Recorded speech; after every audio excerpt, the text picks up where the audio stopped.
Perfil de hoje eu converso com a atriz talentosíssima Isabel Filardes. Isabel, como é que foi a história do Cacá Diegues, que você bateu lá e falou, quero fazer Orfeu? Então, quando eu soube do teste, eu falei, eu vou lá fazer Eurídice, né? Eu tenho physique de rôle, né, que é o biotipo, eu tenho a cara, eu tenho a doçura, eu tenho tudo. Vou fazer. Aí fui lá, me chamaram para fazer o teste, Quando eu fiz o primeiro teste, pediram um recall. Olha, eu adoro essa parte, o recall. Pediram para eu retornar para fazer a Eurídice de novo e a Mira. Mas você queria Eurídice? Eu queria fazer Eurídice, porque eu achava que tinha tudo a ver comigo. Mamãe deu um pitaco. Você não acha que assim é muito a ver com você? Você não acha que seria interessante você tentar fazer algo um pouco diferente? Tipo a Mira? Eu falei, deixa eu ler o texto. Aí li o texto, falei, nossa, uma mulher despudorada, fala palavrão, bebe, fuma.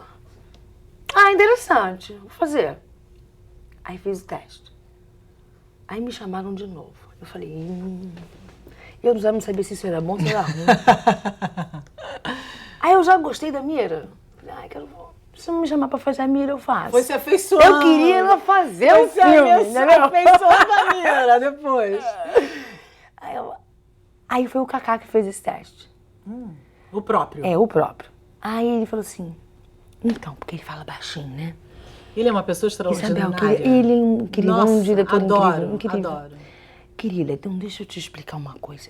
Eu adoro você. Mas você tem cara de anjo, né? Eu falei, você acha? Você tem. Eu fico me perguntando se você será capaz de passar essa volúpia que a Mira tem. Eu falei, olha, Cacá, eu quero muito fazer. A gente pode fazer o seguinte, a gente pode começar a filmar em uma semana. Se você não gostar, você me tira. Rapaz, não foi o que ele fez? Mas eu assinei contrato, fiz tudo bonitinho. Comecei a filmar. Pois, não sei se foi exatamente uma semana, que já tem muito tempo que eu já fiz esse filme. Uma semana ou pouco tempo depois, ele falou, que bom que nós insistimos, não é? Eu falei, que bom, digo eu! Mas você tá vendo? Porque era um personagem que, muito distante de mim, e foi a primeira vez... Luzia, eu já tinha feito Luzia? Meu Deus, peraí. 99... Tinha acabado de fazer Luzia. E aí, eu tinha feito Luzia. Aí me chamaram. Você sabia que eu quase fui protagonista da novela do Agnaldo Silva? Qual delas? Suave Veneno. E não foi por quê? Então, porque disseram pra mim... Agora eu me lembrei do Will Smith, que hoje eu bem postei uma coisa do Will Smith, que já disseram tantas coisas pra ele, e disseram pra mim que não podiam arriscar uma novela das 8 comigo. Pois é. Pois é mesmo. Eu já ouvi isso. E que bom que você passou por cima. E que bom que você não desistiu. Mas e que bom foi que um você perrengue. tá aqui. Mas foi um perrengue na época, foi um perrengue. Imagino. Foi um perrengue.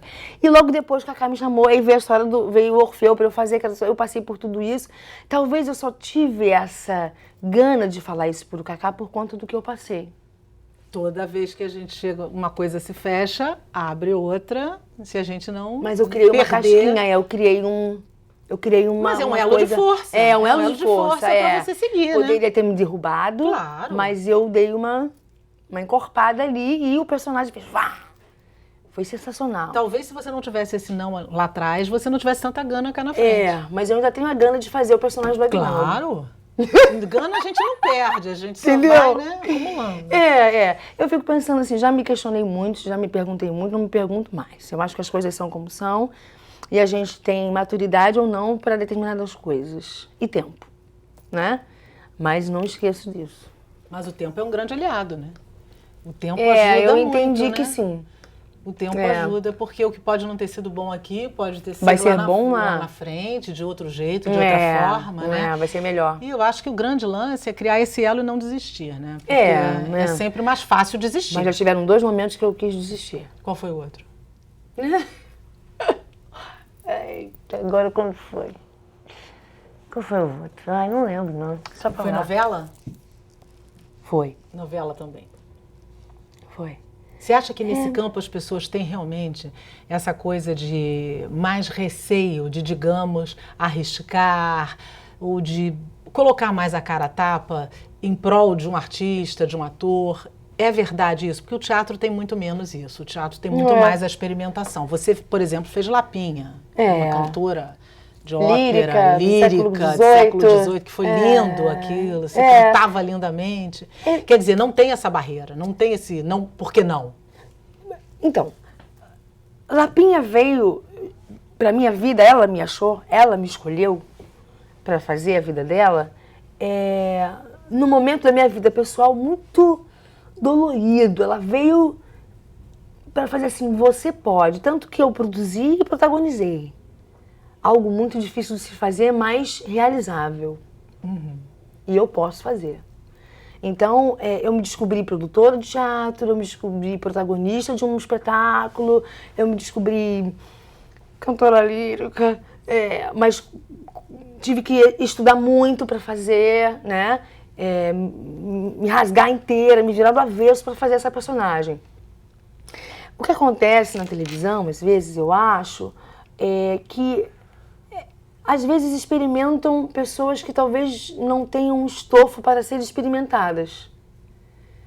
É brabo dizer isso, mas às vezes você olha para um artista e fala assim, nossa, mas essa pessoa é tão jovem, né, para fazer esse papel. Eu escuto na rua, direto. E falam com a gente, não falam só comigo, como com outros atores também, da minha geração, ou mais velhos que eu, como se a gente tivesse poder de interferir naquilo. Tipo, será que vocês não estão vendo que tá errado? Mas a gente não tem esse poder. E a gente está no mesmo barco que os outros colegas. Né? Na televisão você recebe convites. No teatro você pode fazer acontecer. E foi por isso que eu meti a mão para fazer Lapinha. Porque eu falei, tô cansada de ficar esperando alguém me fazer um convite para me desafiar. Eu quero me desafiar. Eu vou me desafiar. E dito e feito, então todo mundo que assistiu esse espetáculo, eu espero voltar com ele em breve, precisa de dinheiro. Uma boa ideia, diga-se de passagem, porque é um espetáculo que merece ser visto, porque conta uma história muito interessante, eu achei isso sensacional. Todo mundo sai do espetáculo muito revirado por dentro, assim. É muito bom mesmo. Sobre todos os aspectos. E se assustam muito comigo, porque não conseguiam me ver nesse lugar. Com essa densidade, com essa dramaturgia, com essa voz, sabe? É uma outra figura, assim. E aí eu fico pensando, puxa vida, eu realmente posso mais. Lapinha me deu isso, eu posso mais. Eu quero mais. Então hoje eu tô mais exigente, eu tô mais, com mais gana mesmo, assim. Mais do que eu tinha lá atrás.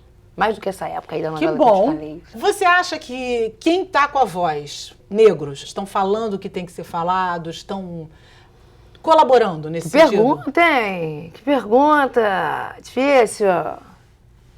A maioria, sim. A maioria. Não gosto de citar nomes, não vou citar nomes, mas a maioria, sim. Eu acho que poderíamos ser um pouco mais unidos. Eu acho que se nós nos uníssemos um bocado mais, nós teríamos uma força incrível. A tendência é disso acontecer, mas eu não sei quando isso vai acontecer. Porque não é interessante que nós sejamos unidos.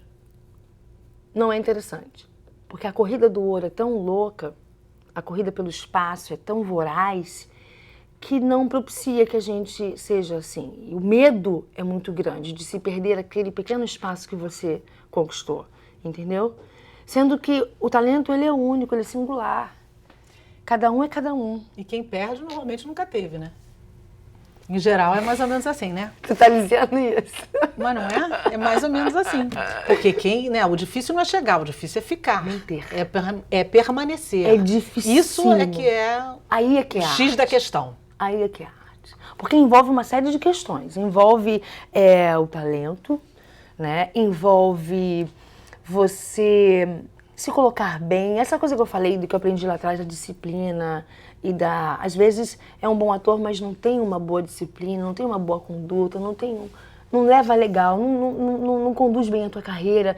Isso também é muito importante. Escolher as coisas que vai fazer na medida do possível é importantíssimo. Ter faro pra coisa, sabe, assim. E se produzir. Eu acho que a gente está numa era que a gente precisa se produzir. A gente precisa meter a mão na massa, não dá para esperar. Sentado na beira do caminho, não vai rolar. Realmente, no Brasil que a gente está, não vai rolar mesmo. É uma questão do nosso país mesmo. Também, é verdade. Então, se cada um se mover, a coisa vai andar, né? E dar a mão pro outro. Claro. Isso é que é o... Probleminha hoje é esse. É dar a mão para o outro. Não vou dar a mão pro fulano. Pô, fulano já... Que é o meu caso. Dá a mão pro fulano. Pô, Isabel tem 25 anos de carreira. 25 anos de carreira é coisa pra dedéu.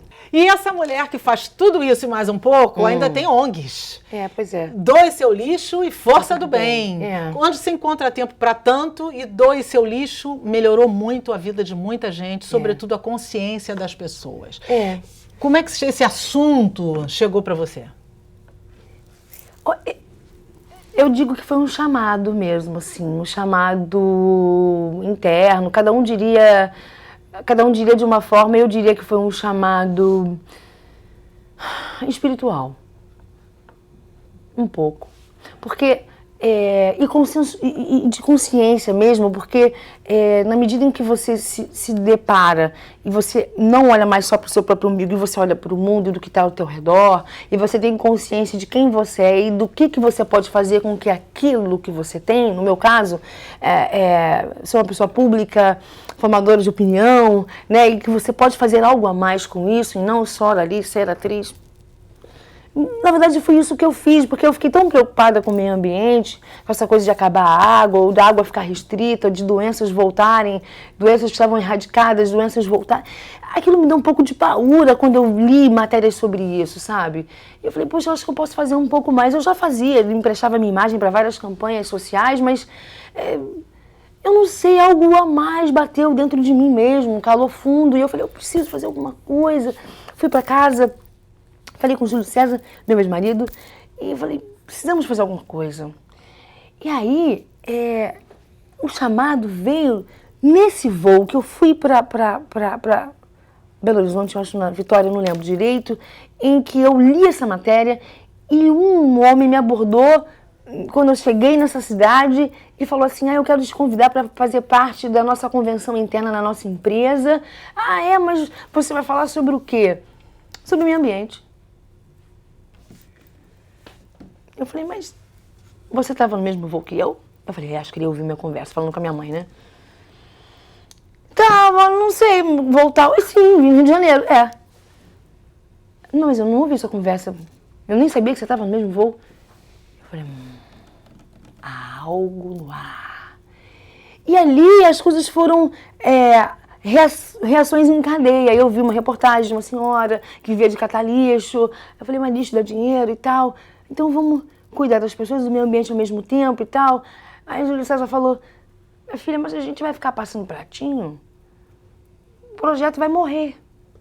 Tem que criar alguma coisa que se autossustente. Falei, então pensa em alguma coisa aí, porque o cabeção é tua. Pensa aí. E ele acordou com essa ideia de pegar o lixo, matemática, uma questão de matemática. Pegar o lixo vira recurso, recurso vira dinheiro. E tem dado certo e tem ajudado a muitas e muitas famílias. E o meio ambiente agradece também. Muito. Né? E você acha que está ajudando a transformar consciências, não é? Isso eu acho que é mais importante. Depois disso eu tive um programa na rádio, não tenho mais um programa na rádio, que é Ouvindo o Planeta, por questões de patrocínio, infelizmente. Mas deixou a semente. Deixei uma semente lá e muitas pessoas, e pegou uma capilaridade de pessoas assim enorme, taxistas, donas de casa, o alcance é brutal. Foi brutal, assim, as pessoas gostavam. E a semente fica, isso é que é o mais importante. Tomara. E o Força do Bem acontece a partir do lindo Jamal, que trouxe para você uma experiência extraordinária com a sua maternidade, não é? Ele tem uma doença rara. Isso. Que se chama West. Síndrome de West. Isso. E que, a partir dali, você foi buscar acolher outras mães que tinham essa mesma necessidade, não é? Não só essa, como todas as outras, porque a deficiência nesse país é algo gigantesco. E muita gente sem noção, é isso? Sem saber como lidar, não é?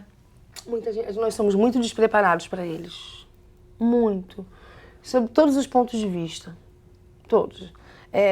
Deveria-se haver um projeto específico para eles, já se tem, mas não é cumprido. Medicação é algo muito caro para eles. Eles têm uma despesa diária ou mensal dentro de uma família enorme. De caso a caso, claro, mas a grande maioria é enorme. Eu diria que um terço do salário da renda familiar vai para essa questão. Hoje, depois a gente lançou um banco de dados, né, que fica à disposição do Ministério Público do Trabalho, na época, assim que a gente lançou, a gente colocou à disposição para melhorar a inserção dessas pessoas que são capazes de estar no mercado de trabalho, quem quiser entrar e olhar, enfim. É uma troca e uma ajuda mútua, seria isso. Mas na verdade o que eu mais faço hoje é conversar com mãe e pai. Que tem muita dificuldade de aceitação, provavelmente. De aceitar e de receber para onde eu vou, o que eu faço, o que o meu filho tem, qual o diagnóstico dele, eu não consigo ter diagnóstico. O meu marido saiu de casa por conta disso, a minha esposa sumiu.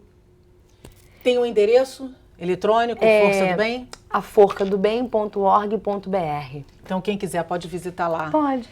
E deve, né? Deve. Pode e deve. Querer ajudar alguma criança? Claro. Fazer alguma doação? Também, isso é fundamental. No que essa maternidade diferenciada trouxe para a vida da Isabel, tão iluminada, tão radiante, que continua aí com esse sorriso esplendoroso? Menina, vou te falar. Eu passei por todos os processos que toda mãe e pai passam. Fiquei bem chateada. Fiquei brava, briguei com Deus, sim. Fiquei fazendo várias perguntas para ele.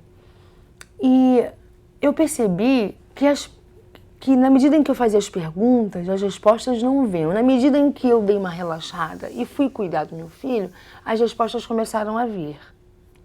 Porque é uma voz interna. É para falar com você lá dentro.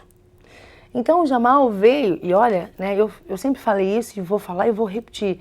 Jamal veio para uma atriz que lida com ego, com beleza, com padrões de beleza pré-estabelecidos por uma sociedade. E ele veio para acabar com isso. Não, para. Não é nada disso, mãe. Não é nada disso. Você tá enganada. É assim, ó. A história é outra e você ainda não tinha entendido.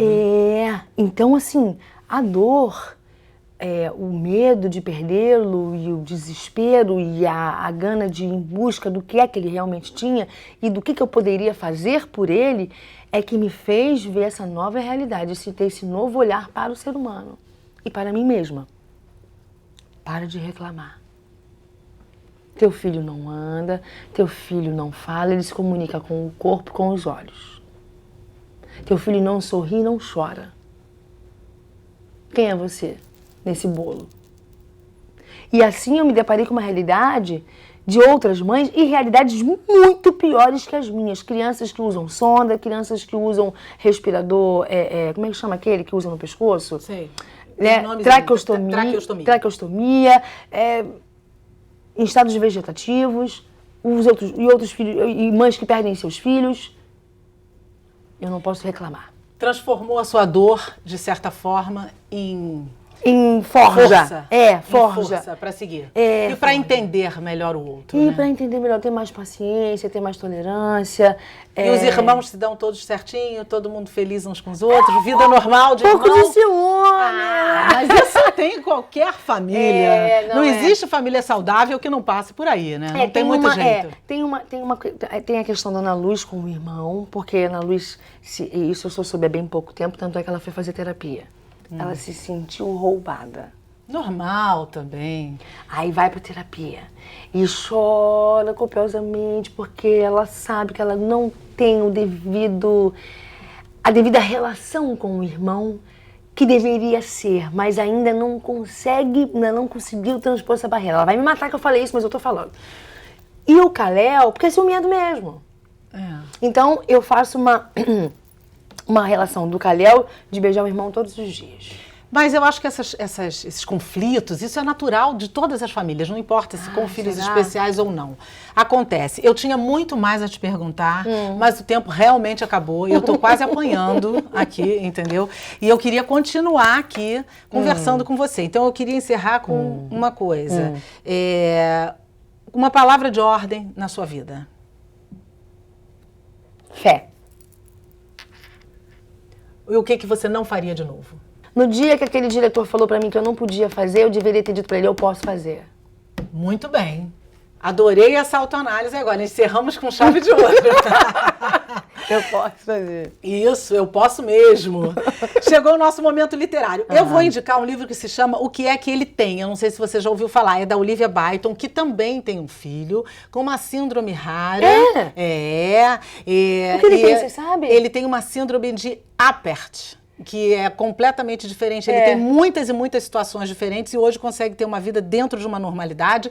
E ela escreveu sobre essa história aqui. E eu achei que hoje eu tinha que trazer esse livro porque você estava aqui. Vocês são guerreiras, são exemplos, são mulheres sensacionais. Você indica o quê? A Arte da Felicidade, de Dalai Lama. Boa. Porque esse livro não é um livro exatamente de autoajuda, mas ele te ajuda a fazer uma busca interior, mas fazendo uma autoanálise também com o exterior, fazer como é que você se comporta com determinadas situações e o que é que você pode fazer para melhorar isso, para isso não se tornar um peso. Isso é que é fundamental. E eu gosto muito, às vezes, de dizer que a gente precisa mais do que autoajuda. Às vezes a gente precisa de ajuda do alto. Boa! E aí a gente vai, né? Boa! Seu aplauso vai para o quê ou vai para quem? Vamos aplaudir o povo brasileiro. Por quê? Porque até um tempo atrás o povo brasileiro estava muito acomodado nas questões políticas, nas questões sociais, e agora as pessoas estão indo às ruas brigar. Acordaram, estão lutando por seus direitos, sejam eles sociais, étnicos ou... Enfim, as pessoas estão brigando pelo que acreditam e lutando por isso. Saíram da inércia. A sua indignação vai para quê ou vai para quem? Eu fico indignada com as pessoas que têm um determinado poder nas mãos e não sabe usar isso. E usa isso em benefício próprio. E eu fico bem indignada com isso, porque se ele tem a capacidade de estar sentado naquela cadeira, porque alguém o colocou ali, o projetou para estar ali, e ele não tem o direito de advogar em causa própria ou apenas de se beneficiar, ou apenas um grupo selecto. Ele não tem esse direito. Justa indignação. Queridíssima, obrigada. Tá? Obrigada a você. Muito bom eu adorei. Com você, como sempre, é muito bom. Super obrigada mesmo. Eu adorei. E a gente tinha muito mais para falar, você sabe, né? A gente pode ter parte 2? Vamos combinar com o chefe. Eu vou falar com o diretor. Vou voltar. Isso, aguardem que tem mais Isabel Pilates, mas até aqui foi maravilhoso. Muito obrigada, eu adorei. Sucesso sempre. Amém. Continua com esse foco que você continua lá, né? Uma mulher dessa, especial. E a você que está aí do outro lado nos assistindo, super obrigado pela sua atenção e pela sua audiência e por nos ajudar a colaborar localizando as crianças desaparecidas que a gente veicula aqui na nossa programação. Se você quiser falar conosco, nosso contato é perfil@tvalerj.tv. Envie as suas sugestões. Até o próximo programa. TV Alerj, o canal do Povo Fluminense.